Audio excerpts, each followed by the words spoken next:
Meus irmãos, hoje nós vamos refletir sobre o amor de Deus. E a palavra que irá nos guiar será a primeira carta de São Paulo aos Coríntios, capítulo 13. Vocês lembram que semana passada eu pedi que dessem uma lida disso? 1 Coríntios 13. Pois é sobre ela que nós vamos falar. E São João já começa logo dizendo para nós, dando uma definição do que é o amor, quando ele diz: Deus é amor. Só que São Paulo vai mais além. São Paulo não se prende somente no amor de Deus para com a sua criatura. São Paulo, nesse texto de Coríntios, ele fala do amor na sua plenitude. E ele divide essa leitura do capítulo 13 em 3 partes. Ele não começa falando pelo amor de Deus, ele coloca o amor de Deus lá no final, porque ele julga ser muito mais importante as 2 primeiras fases. É necessário que nós passamos por 2 etapas para poder chegar ao amor verdadeiro e pleno de Deus. Mas, meus irmãos, antes da gente começar a ler esse Coríntios 13, eu queria conversar com vocês 2 coisas que me intrigam. A primeira é que, para falar de Jesus, como São Paulo sempre falou, é necessário ter uma intimidade gigantesca. Para falar da misericórdia de Deus, como São Paulo falou, era preciso que ele estivesse aos pés de Jesus no Sermão da Montanha, anotando todas as promessas do Pai. Para falar de amor, de perdão, de partilha, de compaixão, como São Paulo falou, era preciso que ele estivesse junto com Jesus na Santa Ceia. Para sofrer como Paulo sofreu, para aguentar a humilhação que Paulo aguentou, era preciso que estivesse na cruz junto com Jesus. E nós sabemos, meus irmãos, que em nenhum desses momentos Paulo esteve com Jesus. E aí fica a pergunta: como é que uma pessoa que nunca viu Jesus poderia falar tanto de Jesus? Poderia sentir tanto amor por Jesus? E esse é o primeiro ensinamento que Paulo nos dá: que não era preciso estar nem ver Jesus para saber que somos amados por Ele. Meus irmãos, a segunda coisa que me intriga é que São Paulo, nós sabemos que foi o maior perseguidor de cristão que existiu. Tudo bem, naquela época não se usava o nome cristão, foi bem depois, mas nós vamos falar cristão para simplificar o entendimento. Esse São Paulo foi justamente escolhido por Deus para levar a boa nova ao pagão. Gente, tinha tanto seguidor de Jesus, tanta gente boa, e Deus escolheu logo o pior de todos, aquele que perseguia todo mundo. Será que Deus estava querendo dizer que era o Todo-Poderoso? Será que Deus estava querendo dizer que era o maioral? Será que Deus estava querendo dizer para a gente que tudo acontece na vida do jeito que Ele quer? Será que era isso, meus irmãos? Será que é essa a vontade de Deus? Dizer para nós, através de Paulo, que a nossa vida vai ser do jeito que Ele quiser, porque Ele é quem manda, Ele é o chefe? Será que é assim? Vocês concordam? Vocês acham que é desse jeito? Não, né? Então, meus irmãos, como é que pode? Porque foi que Deus chegou para Jesus e disse: Jesus, meu filho, vai ali resgatar aquela ovelha perdida. E aqui são palavras de Deus, quando revelou a Ananias e disse: olha, vai, cura Paulo e fala que ele é o meu escolhido. Gente, presta bem atenção, porque nós precisamos disso. Paulo aqui dá ele próprio a resposta do porquê que ele foi escolhido por Deus. Paulo, em sua defesa, ele diz: meu nome é Saulo, nasci em Tarso, mas fui para Jerusalém estudar na escola de Gamaliel, para conhecer na profundidade a lei de Deus. E tudo que eu fiz aos cristãos, e aqui são palavras de Paulo, foi por extremo zelo por Deus. E eu pergunto, meus irmãos, quem de nós aqui pode repetir essa frase de Paulo? Quem pode dizer que está agindo por extremo zelo por Deus? Será que nós estamos realmente sendo zelosos pelo reino de Deus, meus irmãos? E aí, Chimenez, o que você acha? Você acha que nós estamos nos entregando a Deus como realmente deveríamos? Não. Meus irmãos, esse é o segundo ensinamento do apóstolo Paulo. Nós temos urgentemente que mudar a nossa visão de zelar por Deus. Nós temos uma igreja com 600 pessoas numa missa, todo mundo pronto para receber o Cristo vivo. Ao final da missa, o padre chega e diz: olha, nós vamos começar uma semana de evangelização, estamos precisando de missionários. No outro dia aparece meia dúzia. Ah não, mas eu tenho zelo, eu venho à missa, eu me confesso, eu participo do grupo de oração. Meu irmão, não se iluda, isso não é zelo, isso é beber da graça de Deus. O grupo de oração nosso, nós chegamos aqui, louvamos, cantamos, nos alegramos, e aí chega e diz, Deus diz assim: olha, nós agora vamos ter que nos preparar para conhecer esse Deus, para aprofundar na vida desse Deus. Nós vamos ter um aprofundamento no domingo, e aí começa o mar de desculpas. Eu não posso vir porque é o único dia da família, eu não posso vir porque eu tenho um pai doente, eu não posso vir por isso, eu não posso ir por aquilo. A mesma desculpa de sempre. Todas as vezes em que Deus nos chama para dar testemunho do seu amor, nós pulamos fora. Quantas vezes, meus irmãos, nós estamos numa roda e aparece um para zombar dos nossos santos, para zombar da nossa mãe Maria, para zombar da nossa igreja, e nós baixamos a cabeça, saímos devagarinho, como se não fosse com a gente. Paulo não, quando foi chamado para dar testemunho de amor, ele não quis saber se estava comprando briga com ninguém. Ele foi defender a verdade dele, ele foi defender a fé dele, ele foi fazer por zelo a Deus. E é isso, meus irmãos, que nós somos chamados. Se nós queremos, como diz a música, estar na presença de Deus, é preciso que a gente comece hoje mesmo a zelar por esse Deus, a deixar nosso comodismo de lado, nossas desculpas de lado.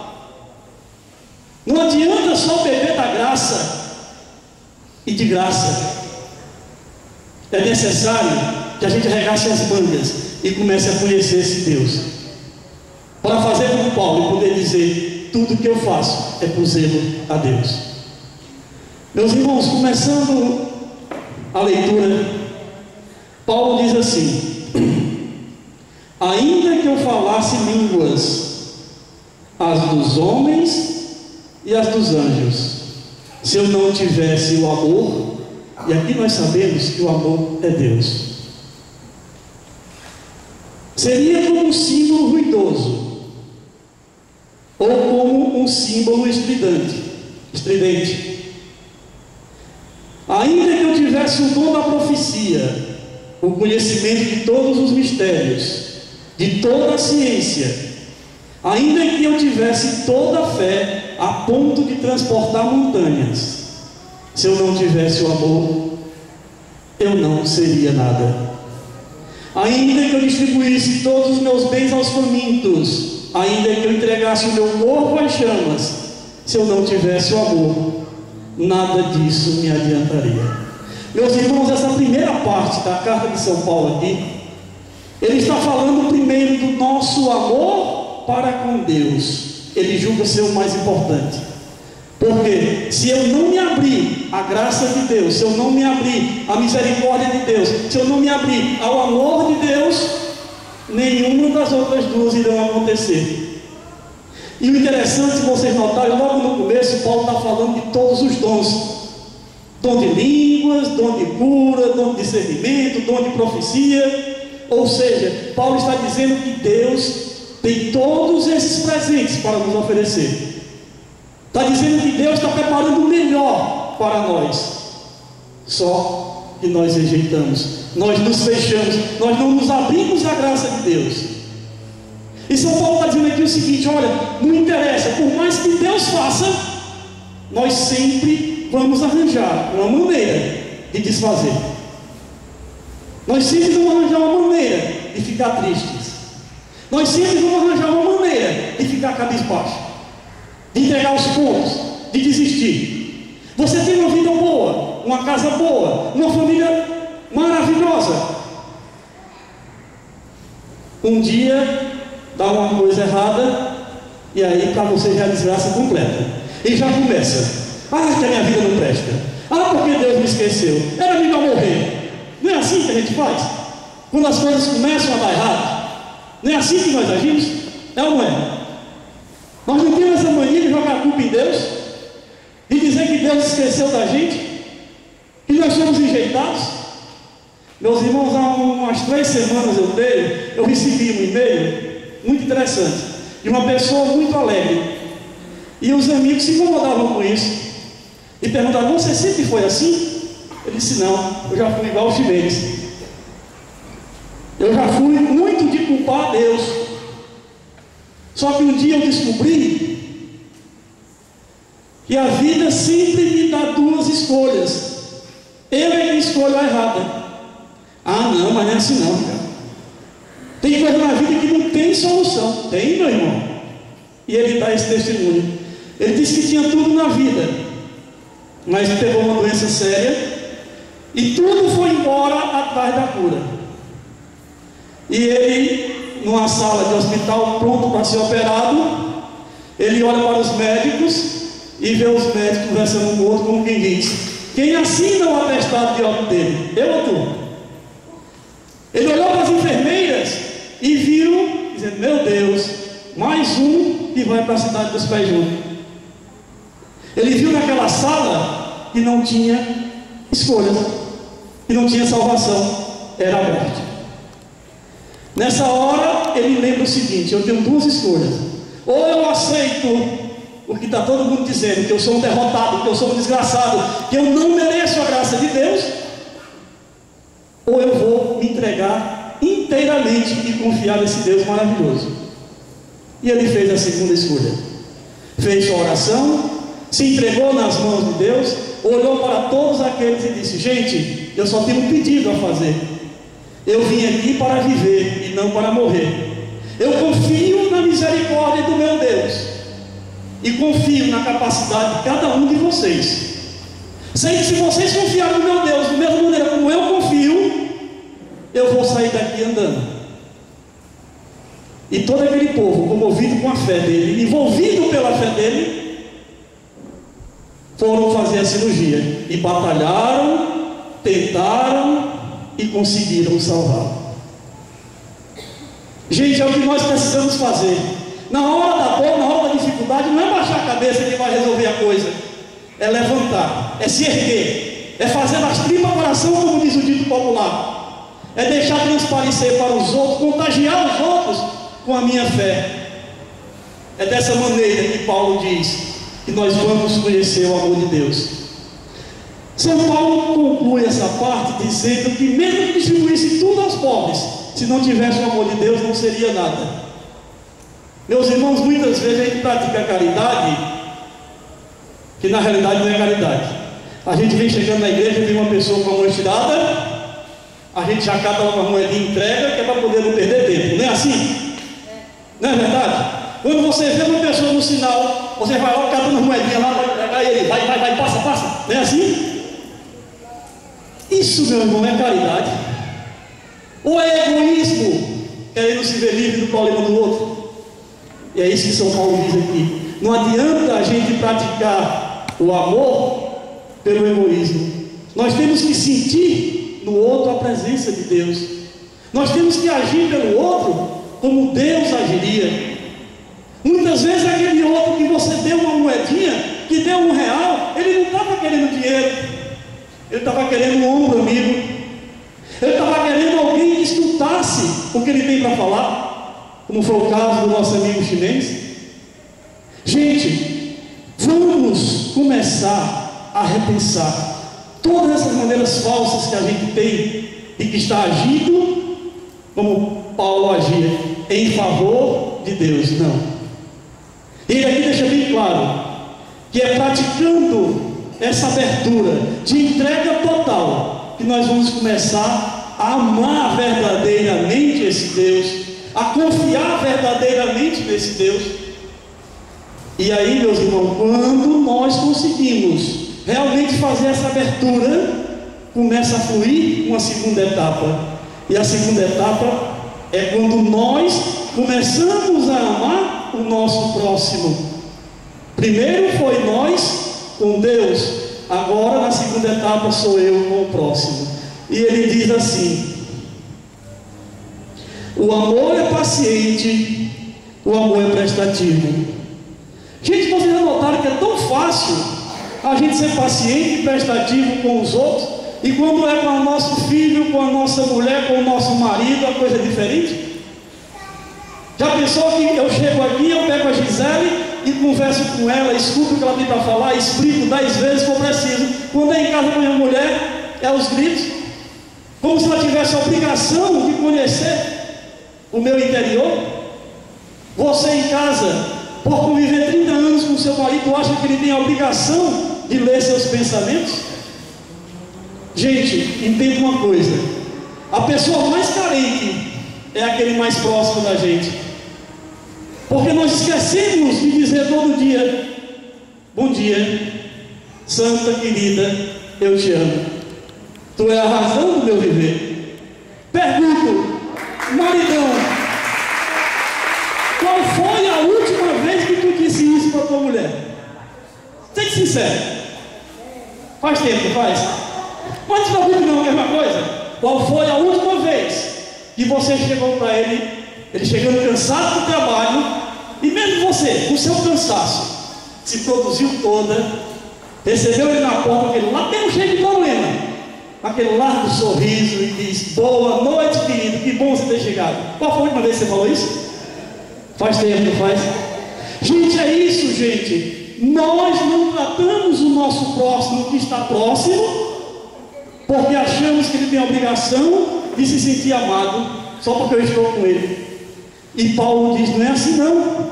Se você quer ter uma família estruturada, se você quer ter um marido zeloso, uma mulher zelosa, você tem que demonstrar para ela, para ele, o teu amor, o quanto ele é importante em tua vida. E São Paulo continua: o amor verdadeiro não é invejoso, não se ostenta, não se incha de orgulho, nada faz de inconveniente, não procura seu próprio interesse, não se irrita e nem guarda rancor. Aí a coisa pega. Não se alegra com a injustiça, mas se regozija com a verdade. O amor verdadeiro tudo desculpa, tudo crê, tudo espera e tudo suporta. Meus irmãos, nós temos que parar um pouquinho para refletir esse não guardar rancor e tudo desculpar.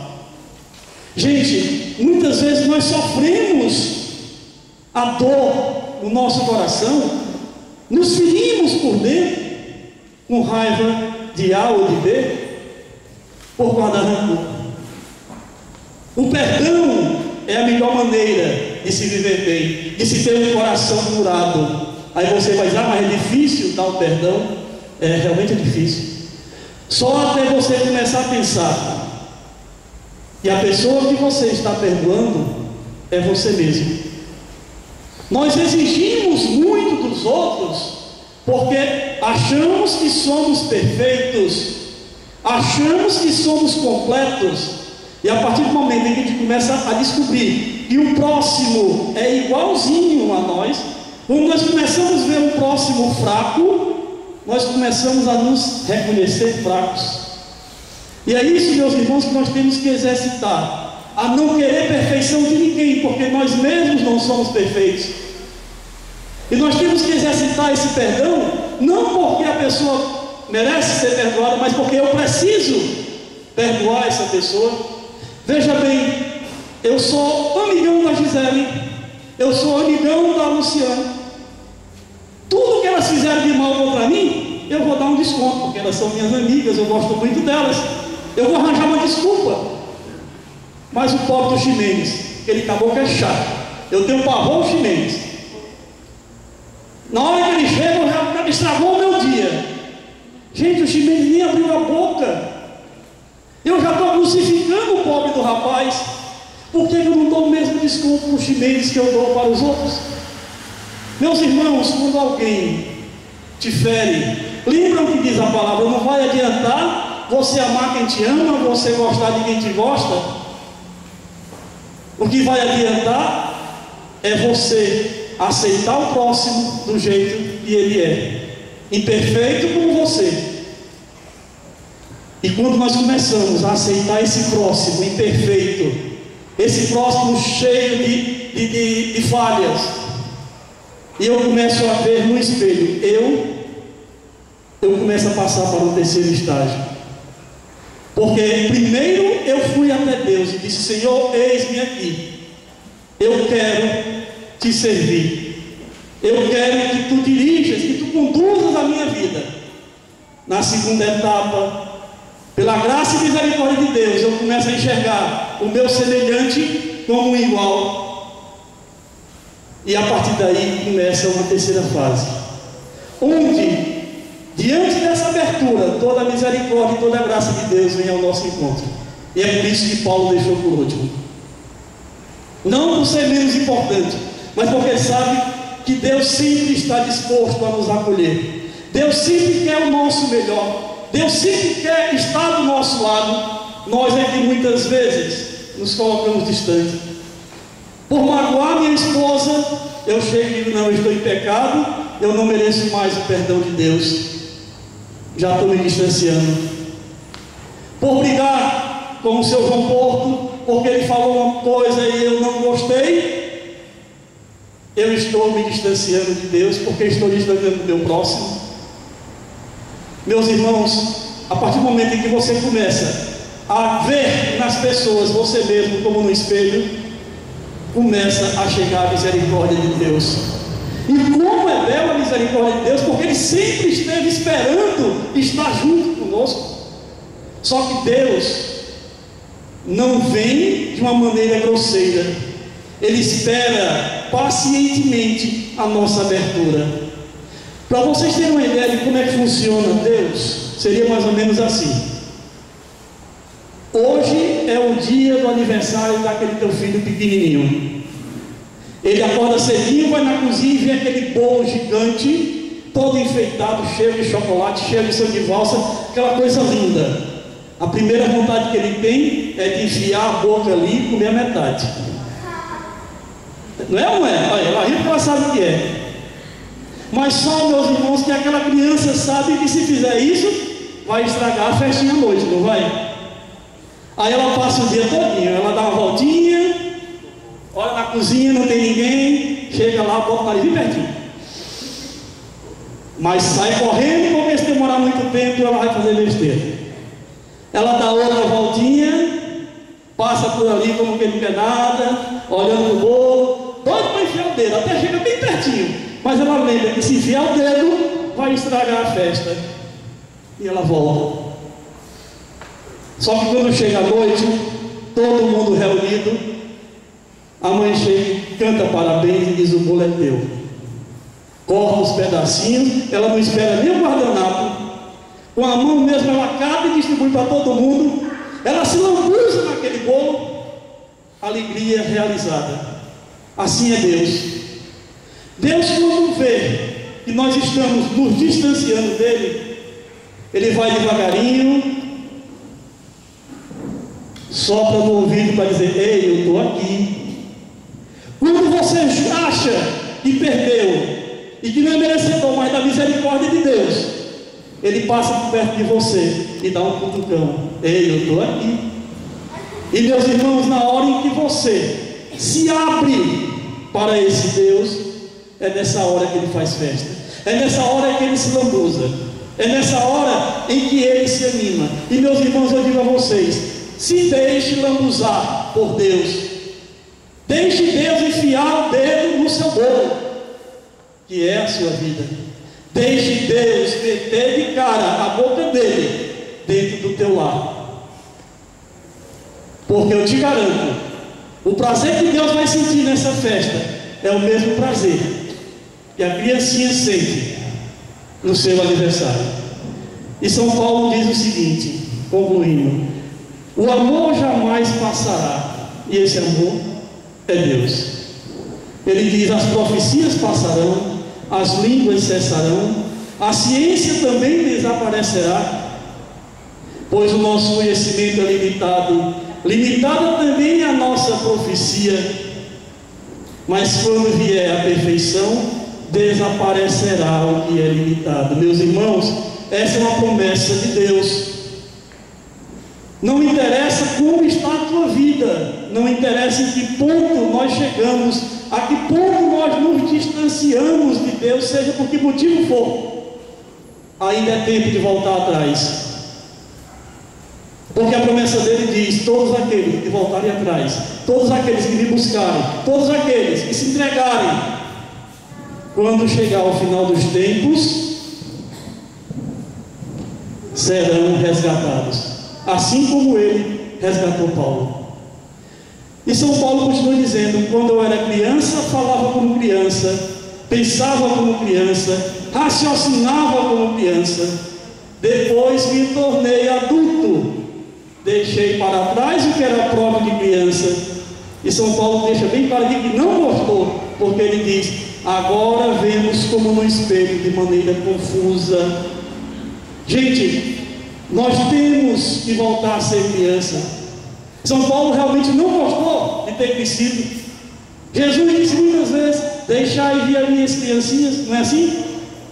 Não porque a criança é ingênua, não porque a criança é brincalhona, não, é porque a criança confia, a criança se entrega, a criança não precisa de muita coisa. Nós, mais idosos um pouquinho, lembro que no interior a gente pegava uma lata de leitinho, enchia de areia, botava um cordão e saía puxando. Quem aqui brincou desse jeito? Né? Hoje em dia eu tenho um carro, mas como o meu carro não é do ano, não é um carro importado, eu não me sinto realizado. As santas mulheres, quantas de vocês fizeram batizado de boneca? E nem era uma boneca bonita, era uma boneca de plástico, uma boneca de pano. Não era assim a boneca de vocês? E o que acontece? Hoje vocês têm casa, têm tudo de bom e do melhor, mas como a tua casa não está totalmente pintada, você tem vergonha de chamar os amigos para ir lá. Meus irmãos, São Paulo aqui diz: volte urgentemente a ser criança, se você quiser beber da graça de Deus. E concluindo, São Paulo diz: agora, portanto, permanece essas três coisas: a fé, a esperança e o amor. A maior delas, porém, é o amor. Meus irmãos, não esqueçamos jamais: o amor e a misericórdia de Deus é tudo em nossas vidas. Hoje pela manhã, eu lendo no site da CNBB, uma matéria de Tom Rizardo, ele conta uma história interessante. Ele diz que um padre francês veio ao Brasil em busca de sacerdotes, porque na cidade dele já não tinha mais. E um grupo de religiosos realmente resolveram aceitar o convite e foram. Quando chegou lá na missa de posse dos novos sacerdotes, a igreja estava completamente vazia.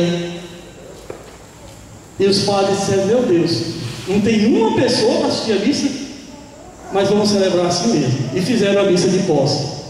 Ao final da missa, entra uma moça e diz: olha, é uma pena, vocês chegaram tarde demais, aqui não existe mais cristãos.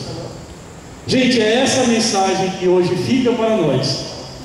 Não vamos deixar ficar tarde demais a presença de Deus em nossas vidas. Não vamos deixar ficar tarde demais a misericórdia de Deus em nossas vidas, em nosso lar, em nosso relacionamento, em nosso trabalho.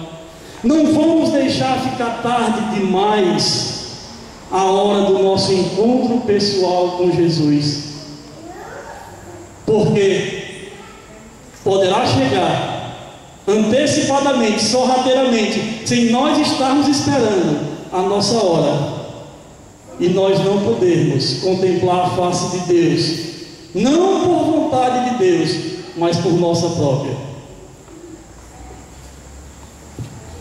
E eu peço a vocês, nessa noite, e através da música que vocês vão ouvir agora, façam um exame de consciência, se vocês estão zelando por Deus, ou se estão apenas bebendo da graça de Deus.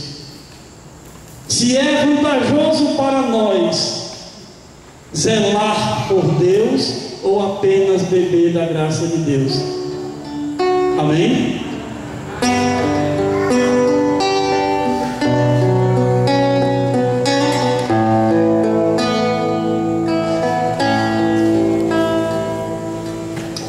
Quem é esse Deus pra ser